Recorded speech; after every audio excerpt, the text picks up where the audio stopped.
ಇನ್ನು ಈ irregular periods ಬಗ್ಗೆ ಮಾತಾಡೋದಾದ್ರೆ ಇನ್ ಜನರಲ್ ಆಗಿ ಕೇಳಿಲ್ಲ ಬ್ಯಾಲೆನ್ಸ್ ಆಯ್ತು ಹಾಗಾಗಿ ಇರೆಗ್ಯುಲರ್ ಪೀರಿಯಡ್ಸ್ ಆಗ್ತದೆ ಅಂತ. ಬಟ್ ಯಾರು ಕೂಡ ಏನಕ್ಕೋಸ್ಕರ ಅದಾಗ್ತದೆ ಅಂತ ಗಮನ ಕೊಡೋದಕ್ಕೆ ಹೋಗಲ್ಲ, ಇಲ್ಲ ಬಿಡೋ ನೆಕ್ಸ್ಟ್ ಮಂತ್ ಸರಿ ಆಗುತ್ತೆ ಅಂತ. ಯಾವೆಲ್ಲ ಕಾರಣಗಳಿಂದ ಇರೆಗ್ಯುಲರ್ ಪೀರಿಯಡ್ಸ್ ಆಗ್ಬೋದು ಮ್ಯಾಮ್? ಇರೆಗ್ಯುಲರ್ ಪೀರಿಯಡ್ಸ್ ಆಗೋದು ಒಂದು ಬೇರೆ ಮೆಡಿಸಿನ್ಸ್ ತಗೊಳ್ತಾರೆ, ಬೇರೆ ಯಾವುದೋ ಕಾರಣಕ್ಕಾಗಿರ್ಬೋದು.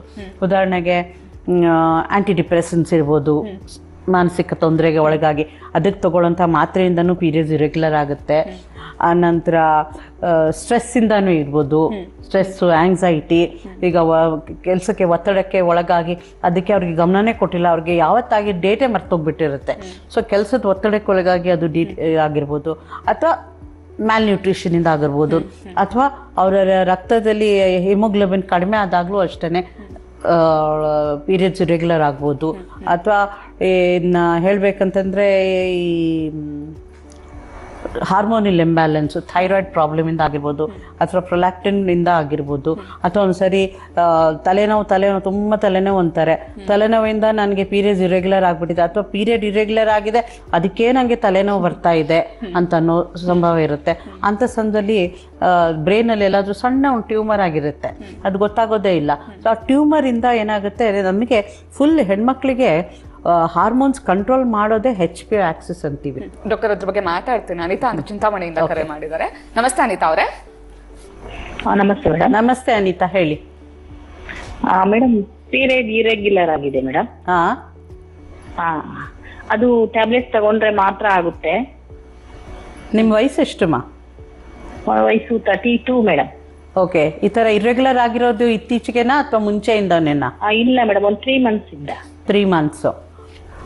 ಮೇಡಮ್. ಮದುವೆ ಆಗಿ ಎಷ್ಟು ವರ್ಷ ಆಯಿತು? ಮದುವೆ ಆಗಿ 10 years ಆಗಿದೆ, ಬೇಬಿನೂ ಇದೆ ಮೇಡಮ್.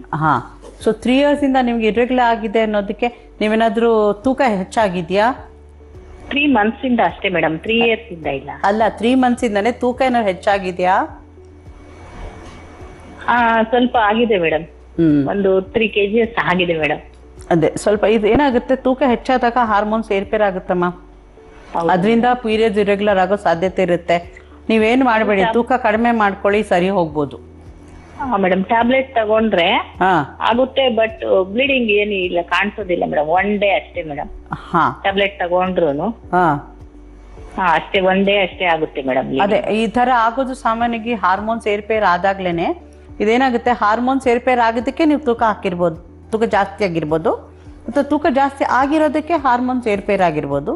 ಸೊ ಒಂದ್ಸರಿ ಹಾರ್ಮೋನ್ಸ್ ಏರ್ಪೇರ್ ಆಗಿದ್ದಕ್ಕೆ ಈ ಥರ ಆಗ್ತಾ ಇದೆ ಅಂತ ಅವ್ರ ತಪಾಸಣೆ ಮಾಡಿಕೊಂಡ್ರೆ ಗೊತ್ತಾಗುತ್ತೆ. ಈಗ ಹಾರ್ಮೋನ್ ಏರ್ಪೇರ್ ಆಗಿದ್ದಕ್ಕೆ ನಿಮಗೆ ಮಾತ್ರೆ ತೊಗೊಂಡ್ರೆ ಒಂದೇ ದಿವಸ ಬ್ಲೀಡಿಂಗ್ ಆಗುತ್ತೆ, ಆಮೇಲೆ ಕಾಣಿಸ್ಕೊಳ್ಳೋದು ಅಷ್ಟೇ ಅನ್ನೋದು. ಒಂದೊಂದ್ಸತಿ ಏನಾಗುತ್ತೆ, ಇತ್ತೀಚೆಗೆ ನಾವು ನೋಡ್ತಾ ಇದ್ದೀವಿ, ಮುಟ್ಟು ಬೇಗ ನಿಂತೋಗೋ ಸಂಭವಗಳಿದೆ.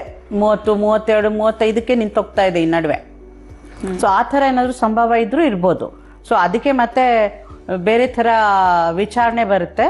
ಸೊ ನೀವು ಡಾಕ್ಟರ್ ಹತ್ರ ಹೋಗಿ ಒಂದ್ಸರಿ ತಪಾಸಣೆ ಮಾಡಿಸ್ಬೋದು, ಒಳ್ಳೇದು ಯಾವತ್ತೂ.